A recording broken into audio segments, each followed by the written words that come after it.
ছবিটি দেখুন।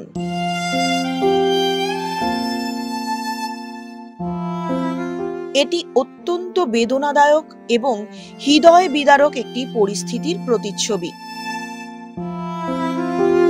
একজন পিতার জন্য তার সন্তানের মৃত্যু চরমতম দুঃখের মধ্যেও পড়ে কিনা ভাবতে হবে।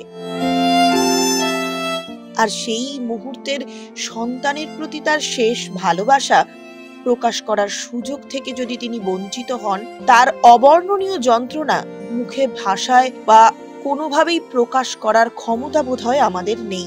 রাষ্ট্রীয় ঘেরাটোপের কঠিন নিষ্ঠুরতায় এমন অমানবিক এক পরিস্থিতি, যেখানে একজন পিতা এই অধিকার থেকে বঞ্চিত হয়েছেন যে তার সন্তানের শেষকৃত্য তাকে করতে দেওয়া হয়নি।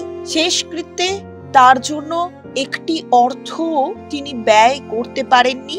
সন্তানের এই প্রতীকী মূর্তি আঁকড়ে ধরে পিতার এই যে দৃশ্য, তা শুধু পিতৃত্বের এক নিঃশব্দ কান্না নয়, এটি আমাদের সমাজের মানবিকতার প্রতি একটা চরম প্রশ্নচিহ্ন।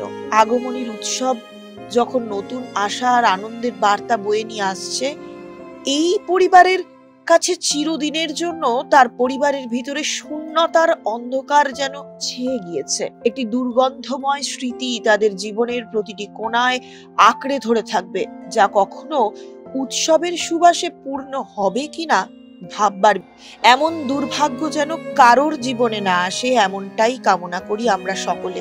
এটি এমন একটি ঘটনা যা ভুলে যাওয়ার মতো নয়, আমরা কখনোই ভুলতে দেব না কাউকে।